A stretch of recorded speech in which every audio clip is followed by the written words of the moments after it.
इस वीडियो को लाइक कीजिए, अपने दोस्तों के साथ शेयर कीजिए और अगर अभी तक आपने हमारे चैनल को सब्सक्राइब नहीं किया तो इसे सब्सक्राइब कर लीजिए और साथ ही मौजूद बेल आइकन को दबा लीजिए ताकि आपको तमाम नई स्टोरीज मिलती रहे। जहां से स्टेशन 3 का रास्ता बिल्कुल सीधा था। स्टेशन 3 का ड्यूटी स्टाफ अपनी जगहों पर मुस्तैद था। शायद इन लोगों को इल्म था कि इनका स्टेशन कमांडर किसी अहम मिशन से लौटने वाला था। चेक पोस्ट पर मामूर अमले से सलाम लेता हुआ खालिद अपनी बैरक पर पहुंचा तो वहां भी कई सादा पोश अफराद उसके मुंतजिर थे। कैदी को सेल में डालकर काली गाड़ी वर्कशॉप में पहुंचा तो खालिद ने अपने मातहतों को हदायत दी और मुझे लेकर अपने दफ्तर की तरफ हो लिया। इस वक्त तक हमारे पीछे आने वाली डीजल पिकअप भी धीरे धीरे कैंप के दूसरे हिस्से में पहुंच चुकी थी। मुझे खुशी थी कि तमाम तर खतरात के बावजूद हमारा वो काम बहुत सुबह रवि से पायत तकमील को पहुंच चुका था। दफ्तर में पहुंचकर खालिद ने गर्मजोशी से मुझसे हाथ मिलाकर इब्तदाई कामयाबी पर मुबारकबाद दी। एक मरहला कामयाबी से सर हो गया। ये बताओ अब क्या करना है? शायद को छत से उल्टा लटकवा दो, कोई शख्स उसके मुंह पर ठंडा पानी डालता रहे ताकि वो जल्द होश में आ सके। उसके होश में आने का इंतजार न कर लिया जाए। खालिद ने झिझकते हुए कहा, बेसूद है, वो बहुत मजबूत और जिद्दी आदमी है, आसानी से राज पर नहीं आएगा। मैंने सिगरेट का कश लेकर जवाब दिया। आंख खुलते ही खुद को उल्टा लटका हुआ पाएगा तो उसके होश ठिकाने आ जाएंगे। वो सिर्फ ताकत की जुबान समझने वालों में से है। नरम नाजुक बातें उस पर कोई असर नहीं करेंगी। खालिद ने इंटरकॉम पर किसी आदमी को कैदी के बारे में हदायत देते हुए खाने के लिए भी हदायत दे दी। अभी 9 भी नहीं बजे, तुम्हें अभी से भूख सताने लगी? क्या हम तौर पर इसी वक्त खाना खा लेते हो? मैंने हैरत से पूछा। खाना हम दोनों के लिए आ रहा है, वक्त है तो खाने से निमट लेते हैं। शायद को होश आने के बाद शायद मौका ना मिल सके। बाद के वाकयात ने साबित कर दिया कि खालिद का वो खदशा दुरुस्त था। कैंप के लंगर खाने का वक्त खत्म हो चुका था, फिर भी आधे घंटे की कलील सी मुद्दत में ताज़ा खाना आ पहुंचा। इस खाने में कोई तकल्लुफ या आराइश नहीं थी, बस ताजगी और जायके का एहसास हर चीज पर भारी था। खाने के बाद मैंने खालिद के फोन के बारे में पूछा तो अपनी साही टेबल पर रखा हुआ इंस्ट्रूमेंट मेरे सामने मुंतकिल करके अपने दफ्तर से निकल गया। अपने बारे में गजाला की फिक्रमंदी का मुझे गहरा एहसास था। मैंने फौरन होटल का नंबर मिला लिया। मैंने तुम्हें सिर्फ ये बताने के लिए फोन किया है कि मैं खैरियत से हूँ। मतलब आदमी छत से उल्टा लटका हुआ है। गजाला से राब्ता होने पर मैंने कहा, मैं वाकई बहुत फिक्रमंद थी। वीरा और सुल्तान शाह को आपकी तरफ से तशवीश हो रही थी, तो क्या तुम उनसे मेरी शिकायत कर रही थी? मैंने उसकी बात काट कर हैरत से पूछा, इन्हें क्या पता कि लाहौर में क्या हो रहा है? मुझे शिकायत करने की कोई जरूरत नहीं थी, आप खुद उन लोगों को हर बात बताते रहे हैं। मैंने तो सिर्फ इतना कहा कि शाहिद को घेरने के लिए आप खुद मैदान में निकल गए हैं। इस बात ने उन्हें परेशान कर दिया। कुछ देर तक मैंने उन्हें आपकी खैरियत की इतला नहीं दी तो वो दोबारा फोन करेंगे। इस बार फोन के अखराजात बहुत बढ़ जाएंगे। मैंने तंज से कहा, वीरा या सुल्तान शाह ने क्यों फोन किया था? वीरा बताना चाह रही थी कि उसने तालाब में पहला कंकर फेंक दिया है। उसने जान को फोन किया था। वो अहमक औरत है, इन मामलात की अहमियत को समझे बगैर ऊट पटांग हरकतें कर रही है। अब फोन आए तो उसे बता देना कि वो कोई जिक्र उठाएगी। बेहतर होगा कि ऐसी तल्ख बातें आप खुद उसे सुनाएं। आपको मालूम है कि वो बहुत मुंह फट है। तुम खाना खाकर सो जाओ, मुझे देर हो सकती है। मैंने खालिद के साथ खाना खा लिया है। ये कहकर मैंने फोन बंद कर दिया। गजाला की यह बात दुरुस्त थी कि मेरी वीरा से बराह रास्त बात हो चुकी थी। उसने मुझे यह भी बता दिया था कि वो जान स्मिथ को भारत के सफर पर मजबूर करने के लिए खौफजदा करने का इरादा रखती है, मगर फिर भी मुझे उसका पैगाम बेवक्त की रागनी की तरह महसूस हुआ था। ये जरूरी नहीं था कि वो कमोबेश इसी वक्त जान स्मिथ को फोन करती जब लाहौर में शाहिद को चलती हुई सड़क से अगवा किया जा रहा था। वक्त की वो यकसानियत किसी नापसंदीदा वाक़े का पेश खैमा बन सकती थी। मैंने खालिद के दफ्तर में बैठे बैठे 3 सिगरेटें फूंक डाली। गुस्सा जरा ठंडा हुआ तो मुझे एहसास हुआ कि वीरा पर मेरी बरहमी बिला जवाज थी। अव्वल तो जान स्मिथ और ह्यूमन सोसाइटी वालों के दरमियान इस वक्त तक कोई ताल्लुक सामने नहीं आया था। दूसरी बात यह थी कि वीरा को कतई इल्म नहीं था कि मैं शाहिद के खिलाफ कब कार्रवाई करने वाला था। अगर उसने बेखबरी में जान को उसी वक्त फोन कर डाला था तो यह महज इत्तेफाक था जिस पर वीरा को तनकीद का निशाना नहीं बनाया जा सकता था। चंद मिनट बाद खालिद वापस आ पहुंचा। आते ही उसने बताया कि शाहिद होश में आ चुका था। मैंने फौरन अपनी जगह छोड़ दी। तुम ठीक कह रहे थे, वो उल्टा लटका हुआ है मगर फिर भी उसका दिमाग खराब है। होश में आते ही उसने गालियां बकनी शुरू कर दी। उसे खामोश करने के लिए मैंने 2-4 थप्पड़ लगाए लेकिन इस पर कोई असर नहीं हुआ। रास्ते में खालिद ने कहा, मुअज़्ज़ज़ तबके में शामिल मुजरमों के साथ ये मसला रहता है।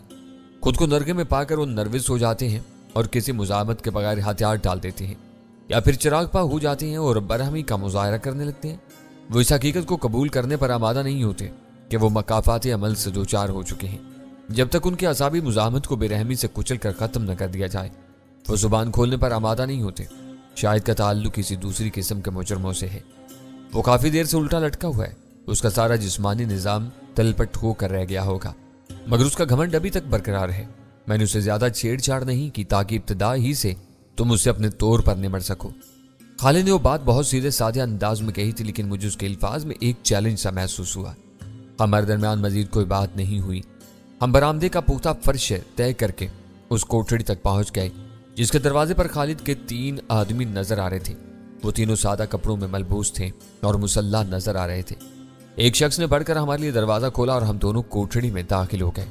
وہ کمرہ زیادہ وسیع نہیں تھا، مختصر اور صاف ستھرا ضرور تھا۔ ایسی کوئی علامت نظر نہیں آ رہی تھی کہ جس کی بنا پر اسے عقوبت خانہ قرار دیا جا سکے۔ کمرے کے عین وسط میں چھت کی درمیانی کڑی سے بنی ہوئی مضبوط رسی کے دوسرے سرے پر شاہد کی دونوں پنڈلیاں بنی ہوئی تھیں اور وہ سر کے بل فضا میں بہت دھیرے دھیرے چھول رہا تھا۔ اس کی قمیض پتلون سے نکل کر گردن تک آئی ہوئی تھی۔ اس نے دامن کو گریبان میں اڑس کر اپنا چہرہ کھلا رکھا تھا، مگر قمیض کا پچھلا دامن سر سے نیچے جھول رہا تھا۔ اس کا چہرہ کافی تر تھا، کپڑوں پر بھی نمی نظر آ رہی تھی مگر فرش صاف تھا۔ اسے ہوش میں لانے کے لیے جو پانی استعمال کیا گیا تھا اسے پونچھ کر فرش کو خشک کیا جا چکا تھا تاکہ اسے باز پرس کے دوسرے مرحلے میں گیلا فرش کسی دشواری کا باعث نہ بن سکے۔ شاہد کے دونوں ہاتھ آزاد تھے جو اس کے شانوں سے نیچے فرش تک جھول رہے تھے۔ قدموں کی آہٹ پر وہ چونکا تھا۔ رسی کے بل کے ساتھ آہستہ آہستہ گھومتے ہوئے اس کا رخ ہماری طرف ہوا تو وہ تیوریوں کو چڑھائے ہماری طرف دیکھ رہا تھا۔ دوران خون میں گڑبڑ ہونے کی وجہ سے اس کا چہرہ تمتمایا ہوا تھا، آنکھیں بھی خونی کبوتر کی طرح سرخ ہو رہی تھیں جن میں نفرت اور غصے کے اعلیٰ اور روشن تھے۔ میں دروازے سے اندر داخل ہو کر دور ہی رک گیا۔ خالد میرے پیچھے تھا۔ اس کا ایک آدمی اندر آ کر بغلی دیوار کے ساتھ کھڑا ہو گیا تھا۔ میں ایک ایک کو دیکھ لوں گا، وہ تھوک کر حقارت سے بولا۔ تمہارا ریشہ ریشہ ادھر ڈالوں گا، تمہاری۔ اس کی زبان سے گالیوں کا ایک طوفان ابل پڑا۔ رسی کے بل کے ساتھ اس کا جسم آہستگی سے گھوم رہا تھا مگر اس نے اپنی گردن گھما کر کینہ توز نگاہوں سے میرے چہرے پر اپنی آنکھیں مرکوز کی ہوئی تھیں۔ میں زبان سے کچھ کہے بغیر سرد نگاہوں سے اسے گھورتا رہا۔ اسے زور لگا کر اپنے دھڑ کو فضا میں اٹھانے کی ناکام کوشش کی مگر ایک جھٹکا کھا کر رہ گیا۔ وہ اپنی حرکتوں سے یہ ظاہر کرنے کی کوشش کر رہا تھا کہ بے دست و پا ہونے کے باوجود وہ حوصلہ نہیں آ رہا، آزادی حاصل کرنے تک مقابلہ کرنے کا ارادہ کر چکا تھا۔ تمہاری ہیومن سوسائٹی انسانی معاشرے پر ایک بدنما داغ ہے، میں نے سباڑ لہجہ میں کہا۔ اس کو چلانے والوں میں تمہارا نام سر فہرست ہے۔ سوسائٹی کیا کر رہی؟ اس کے پاس گالیوں کا ایک نادر ذخیرہ تھا۔ میرے سوال کے جواب میں اس نے سوسائٹی کی سرگرمیوں کے بارے میں جو غلیظ کام گنوائے وہ کسی گھٹیا فرد کے لیے تو ممکن تھے مگر کسی تنظیم یا ادارے کے لیے ان پر کار بند ہونا ناممکن تھا۔ میں آگے بڑھ کر اس کے قریب پہنچ گیا۔ اس نے فضا میں ہاتھ لہرا کر مجھے پکڑنے کی کوشش کی لیکن میں نے ٹھوکریں مار کر اس کے دونوں ہاتھوں پر ایسی ضربات لگائیں کہ وہ بلبلا اٹھا۔ اپنے ناپاک ہاتھ میرے جسم سے دور رکھو ورنہ انہیں باندھ دیا جائے گا۔ یہ کہتے ہوئے میں نے اس کی کمر پکڑ کر اس کے جسم کو پوری قوت سے گھما دیا۔ ایک تیز جھٹکے سے اس کا جسم لٹو کی طرح گھومنا شروع ہو گیا۔ کڑی سے بندھی ہوئی رسی میں بل پڑنے شروع ہو گئے۔ اسے ایسے کسی اقدام کی توقع نہیں تھی۔ اس کے دھانے سے چند بوکھلائی ہوئی آوازیں برآمد ہوئیں۔ اس نے فضا میں ہاتھ لہرا لہرا کر اپنے بدن کی محوری گردش کو روکنے کی ناکام کوشش کی۔ میں الگ ہو کر وہ تماشا دیکھتا رہا۔ چند چکروں کے بعد شاہد کے گھومنے کی رفتار سست ہونے لگی۔ میں نے اس کی قمیض کا پچھلا دامن تھام کر اسے روک لیا۔ گردش رکتے ہی اس کے جسم کو دوسری طرف ہلکا سا جھٹکا لگا مگر وہ وہیں رکا رہا۔ میں دامن چھوڑ دیتا تو اس کے لٹکے ہوئے بوجھ سے رسی کے بل کھلنے لگتے اور اس کا بدن مخالف سمت میں چکرانا شروع کر دیتا۔ سوسائٹی کے دھندوں کے بارے میں بتاؤ ورنہ سزا کے لیے تیار ہو جاؤ۔ میں نے الٹے قدموں پیچھے سرک کر اسے اپنے ساتھ کھینچنا شروع کر دیا۔ اگر تم نے فوراً بولنا شروع نہ کیا تو میں تمہیں پیچھے لا کر اچانک چھوڑ دوں گا۔ تمہارا بدن چکراتا ہوا جائے گا اور سامنے والی دیوار اسے محبت سے روک لے گی۔ تمہارا منہ ٹوٹتا ہے یا پسلیاں اس کا انحصار تمہاری قسمت پر ہوگا۔ یہ یاد رکھنا کہ اس کمرے کی دیواریں مضبوط پہاڑی پتھر سے بنی ہوئی ہیں۔ تو میرے ساتھ یہ ظلم نہیں کر سکتے۔ وہ ہلک پھاڑ کر چیخا، یہ کھلی درندگی ہے۔ میں صفاگانہ انداز میں ہنس پڑا، کمال ہے، تمہیں اب بھی یقین نہیں آ رہا؟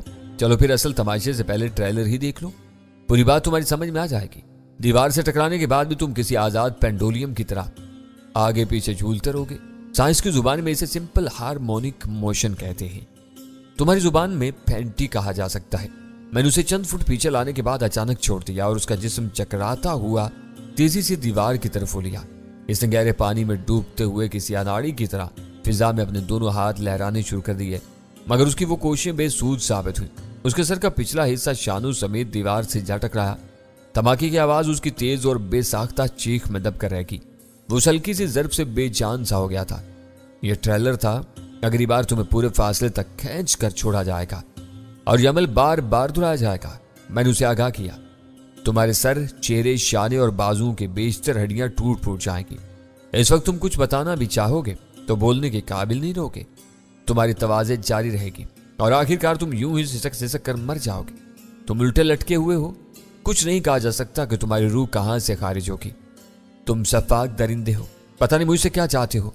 वह हंसते हुए फंसी फंसी आवाज में बोला, मैं कुछ नहीं जानता। मैं तनख्वाहदार मुलाजिम हूं, जो काम चौधरी अजमत बताता है वो कर डालता हूं। तुम इतनी मामूली सी बात नहीं समझ सकते। तुम्हें जो कुछ मालूम है वो बता डालो। चौधरी की बारी आएगी तो उससे भी निमट लिया जाएगा।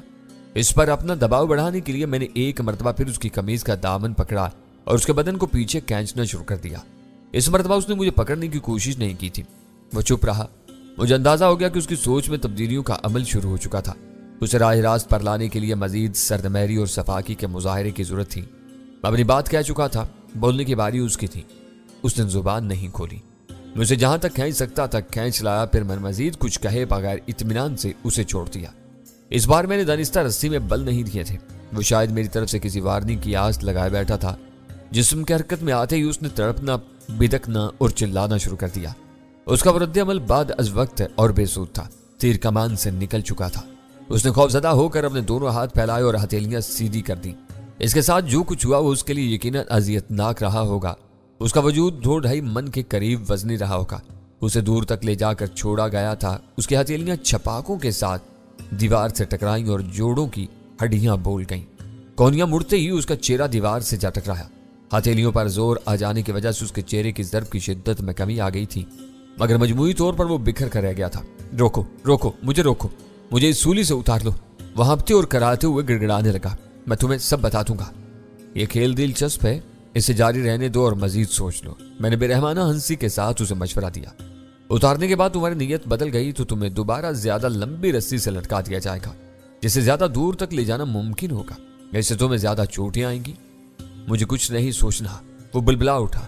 तुम खूनी भेड़िए हो, तुम्हें कुछ पता नहीं कि अल्लाह पाक ने इंसानी खून के एक कतरे की कितनी हुर्मत बताई है। तुमने मेरा चेहरा खून में नहला दिया है और तुम्हारे दिल पर कोई असर नहीं है। वाह बेटा, अब तुम्हें अल्लाह याद आ रहा है। मैंने जहरीली आवाज में कहा, ह्यूमन सोसाइटी में तुम अल्लाह के बंदों की बड़ी खिदमत कर रहे हो। हम जो कुछ कर रहे हैं किसी का खून नहीं बहाते।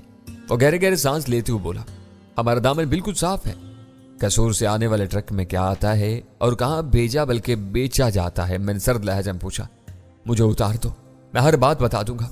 वो मेरे नहीं, चौधरी अजमत और मलिक इकबाल के काम है। मैं तनख्वाह लेता हूं और इनकी नौकरी करता हूं। मैं बिल्कुल बेकसूर हूं। तुमने बिला वजह मुझे अपनी संग दिली का निशाना बनाया है। मेरी और खालिद की नजरें चार हुई। दोनों की निगाहों में इस्तफसार था। मैंने लम्हे भर के लिए शाहिद की बदलती हुई कैफियत के बारे में सोचा और फिर सर को इस बात में जुम्बिश देकर कमरे से बाहर आ गया। खालिद ने मेरी तकलीद की। मैं सिगरेट सुलगाता हुआ आगे बढ़ गया। खालिद अपने तीनों आदमियों को हदायत देने लगा। खालिद से हदायत लेकर वो तीनों कमरे में चले गए। खालिद मेरे पास आ गया। तुम्हारी 3rd डिग्री तकनीक बहुत मुअस्सर निकली। मेरा दिल खुश हो गया। उसने आते ही कहा, मुझे उम्मीद नहीं थी कि शायद यूं पसपा हो जाएगा। मुलजिम के साथ हर एहतियात की जानी चाहिए, लेकिन जब जुर्म का यकीन हो तो मुजरिम की जुबान खुलवाने के लिए संगदिली का मुजाहिरा जरूरी हो जाता है। किस कदर आसान और सादा तरीका है। लटकाओ, घुमाओ, खींचो और छोड़ दो। उसने तसव्वुर में माजूज होते हुए कहा, नतीजे का इन्हिसार किस्मत पर है। जहां चोट आनी है आकर रहेगी। मुजरिम के खुले हुए हाथ भी उससे नहीं रोक सकते। देखना होगा कि यह क्या कहानी सुनाता है। हमें इतना कम वक्त मिला है कि ह्यूमन सोसाइटी के खिलाफ हमारा होमवर्क नामुकम्मिल है। केमिकल के स्मगलिंग के शाहिद मौजूद हैं। एक फलाई इदारे की आड़ में यह काम करना ज्यादा संगीन जुर्म बन जाता है। वो बोला। वो ठीक कह रहा था, लेकिन शाहिद से बात करते हुए अचानक मुझे एहसास हुआ कि आइंस्टाइन का नजरिया अजाफियत जिंदगी के हर शोबे पर लागू होता है। कराची या लाहौर जैसे शहर सदियों से जहां है वहीं कायम है। न्यूयॉर्क वाले इन्हें मशरिक में तसव्वुर करते हैं। इंडोनेशिया वालों के लिए ये मगरिब में वाक़ हैं। हर बात का तयन इस बात से होता है कि उसे किस हवाले से देखा जा रहा है। इसी तरह जुर्म का मामला था। एक साफ सुथरे और शफाफ मुआशरे में ट्रैफिक सिग्नल को नजरअंदाज करके आगे निकल जाना भी जुर्म समझा जाता है, لیکن جہاں صحیح اور غلط کا امتیاز مٹ جائے، لوگ قانون کی پامالی کو باعث فخر سمجھتے ہوں، دولت کے حصول کی دوڑ میں جائز اور ناجائز کی تمیز اٹھ چکی ہو، وہاں جرائم کی تعریف اور تشریح بہت مختلف ہو جاتی ہے۔ بعض بڑے جرائم معمول بن کر رواج پانے لگتے ہیں اور کوئی انہیں قابل سزا قرار نہیں دیتا۔ شاید کچھ یہی حال ہیومن سوسائٹی کا بھی تھا۔ اگر وہ صرف کیمیکل کے اسمگلنگ میں ملوث تھے تو جرم ضرور کر رہے تھے، لیکن عام آدمی کی نقطہ نگاہ سے وہ کوئی بہت بڑا یا سنگین جرم نہیں تھا۔ تجارت پیشہ لوگ ٹائر، کپڑا، قیمتی آلات اور جوتے تک اسمگل کر کے عزت اور دولت کما رہے تھے۔ چودھری عظمت ایک کیمیکل اسمگل کر رہا تھا تو وہ کوئی بڑا مجرم نہیں تھا۔ ہاں، جو لوگ جانتے تھے کہ وہ کیمیکل کس طرح پاکستان کے نوجوان نسل کو کھوکھلا اور تباہ کر رہا تھا، ان کے نزدیک چودھری عظمت اور اس کے مددگار ناقابل معافی مجرم تھے۔ میرا اور خالد کا شمار بھی ایسے باخبر لوگوں میں ہوتا تھا۔ یہی وجہ تھی کہ شاید ہماری قید میں تھا، لیکن بہت سے لوگوں کے لیے یہ بات ناقابل فہم ہو سکتی تھی کہ محض ایک کیمیکل کے اسمگلنگ کے جرم میں ہیومن سوسائٹی جیسے بڑے اور نیک نام فلاحی ادارے کو نیست و نابود کر دیا جائے، جس سے سینکڑوں یا شاید ہزاروں مستحقین فیض حاصل کر رہے تھے۔ ہیومن سوسائٹی پر براہ راست وار کرنے کے لیے کچھ اور مواد کی اشد ضرورت تھی جو اس وقت ہمارے پاس نہیں تھا۔ میری نظروں میں شاہد کی اہمیت یک بیک بڑھ گئی۔ وہ ہیومن سوسائٹی کا تنخواہ دار ملازم ضرور تھا، مگر شاید اعلیٰ ترین ملازم اور اپنے مالکان کا معتمد خاص تھا۔ وہ گھر کا بھیدی تھا جسے چودھری عظمت کی سرگرمیوں کا علم ہونا چاہیے تھا۔ دیکھنا یہ تھا کہ ہم باز پرس کے دوران میں اس سے کیا کچھ اگلوا سکتے تھے۔ تھوڑی دیر بعد خالد کی ایک آدمی نے آ کر اطلاع دی کہ زخمی قیدی کو کھولا جا چکا تھا۔ اسے کوئی طبی امداد نہیں دی گئی تھی، مگر اس کے زخموں کی صفائی کر دی گئی تھی۔ وہ پیغام سنتے ہی میں خالد کے ساتھ دوبارہ اس مختصر کمرے کی طرف چل دیا جہاں شاہد موجود تھا۔ وہ ننگے فرش پر ہاتھ پیر پھیلائے چت لیٹا ہوا تھا۔ زخموں کی صفائی ہو جانے کے باوجود اس کے چہرے کے تازہ زخموں سے رسنے والے خون نے اسے ڈراؤنا بنا دیا تھا۔ وہ گہرے گہرے سانس لے رہا تھا۔ ہماری آہٹوں پر اس نے متورم آنکھوں سے ہماری طرف دیکھا اور پھر پپوٹے بند کر لیے۔ اداکاری سے کام نہیں چلے گا، اب تم کو بولنا ہے، میں نے سختی سے کہا۔ تم نے مکاری سے کام لیا تو دوبارہ ٹانگ دیے جاؤ گے؟ آنکھیں بند کر کے مجھے سکون مل رہا ہے، اس نے کمزور آواز میں کہا۔ میں تمہارے سوالوں کے جواب دوں گا، تم جو چاہو پوچھ سکتے ہو۔ ہمارے پاس فالتو وقت نہیں ہے، تم اپنی سوسائٹی کی کتھا سناتے چلے جاؤ، جو باتیں رہ جائیں گی وہ ہم پوچھ لیں گے۔ سمجھ میں نہیں آتا کہ کیا بتاؤں۔ تم نے مجھے پکڑا ہے تو کچھ طے کرنے کے بعد ہی پکڑا ہوگا۔ قصور والا بزنس بھی تمہارے علم میں ہے، جو کچھ ہم جانتے ہیں وہ ہمارے ذرائع سے ہم تک پہنچا ہے۔ اپنی کہانی تم خود سناؤ گے۔ ہماری سوسائٹی بظاہر مظلوم افغانوں اور دوسرے غریبوں کی مدد کرتی ہے، لیکن اس کے قیام کا مقصد کچھ اور تھا۔ اس نے چند ثانیوں تک خاموشی سے کچھ سوچنے کے بعد کہنا شروع کیا۔ تم کو معلوم ہے کہ آزاد قبائلی علاقوں میں منشیات سے ہتھیاروں تک ہر چیز کی کھلی تجارت ہوتی ہے، لیکن باہر سے جانے والے ایسی چیز خرید کر لوٹیں تو انہیں پکڑ لیا جاتا ہے۔ ان علاقوں میں آنے جانے والوں پر کڑی نگاہ رکھی جاتی ہے، لیکن ہیومن سوسائٹی کی آڑ میں ہماری گاڑیوں اور عملے کو وہاں آنے جانے کی پوری آزادی ہے۔ ان کے ساتھ کوئی روک ٹوک ہوتی ہے نہ گاڑیوں کی تلاشی لی جاتی ہے۔ یوں سمجھ لو کہ ہماری سوسائٹی کو وہاں آزادانہ آمد و رفت کا کھلا پرمٹ ملا ہوا ہے۔ وہ سانس لینے کے لیے رکا تو میں نے فوراً اسے لقمہ دیا۔ افغان مہاجرین اور آزاد قبائلیوں میں دلچسپی کا معاملہ سامنے آ گیا ہے۔ اس دلچسپی کے اسباب پر بھی روشنی ڈالتے چلو تو بات سمٹتی رہے گی۔ چودھری عظمت یا تمہاری سوسائٹی کو ان علاقوں میں رہنے والوں سے اتنی ہمدردی کیوں ہوگی؟ جو لوگ دل کھول کر پیسہ دیتے ہیں وہ اپنے مقاصد کی تکمیل بھی چاہتے ہیں۔ تمہیں معلوم ہوگا کہ امریکہ کی فل برائٹ فاؤنڈیشن سے ہیومن سوسائٹی کو بھرپور گرانٹ ملتی ہے۔ میں نے مانی کے نظروں سے خالد کی طرف دیکھا، پھر شاہد سے پوچھا تو میری رپورٹوں اور ریکارڈز میں اس کا کوئی ذکر نہیں ملتا۔ ریکارڈ پر جو کچھ ہے وہ دنیا کے سامنے ہے، میں تمہیں صرف وہ باتیں بتا رہا ہوں جو تم جاننا چاہتے ہو، اور وہ ریکارڈ میں کہیں نہیں ملیں گی۔ اس فاؤنڈیشن سے رقم کیسے آتی ہیں اور کہاں جاتی ہیں؟ خالد نے پوچھا۔ گرانٹ کسی غیر ملکی بینک میں چودھری عظمت کے اکاؤنٹ میں جمع ہوتی ہے، یہاں کچھ رقم بے نام عطیوں کی صورت میں سوسائٹی کے فنڈ میں آ جاتی ہے، بقیہ رقم چودھری عظمت براہ راست استعمال کرتا ہے۔ بیچ میں کتنی رقم غائب ہو جاتی ہے اس کا مجھے پتہ نہیں چلتا۔ چودھری عظمت یہ گرانٹ کہاں اور کس مقصد کے لیے استعمال کرتا ہے؟ شاہد کے چشم کشا انکشافات سن کر میرا تجسس بڑھ رہا تھا۔ کیمیکل کی اسمگلنگ پسے پشت چلی گئی تھی، اس سے کہیں بڑے اور سنگین معاملات سامنے آ رہے تھے جن کی ہمیں بھنک بھی نہیں ملی تھی۔ فل برائٹ فاؤنڈیشن امریکہ بچاؤ نامی ایک خفیہ پروجیکٹ چلا رہا ہے جس کا مقصد ہے کہ اگلے 10 برسوں میں امریکی معاشرے سے منشیات کی لعنت کو جڑ سے ختم کر دیا جائے۔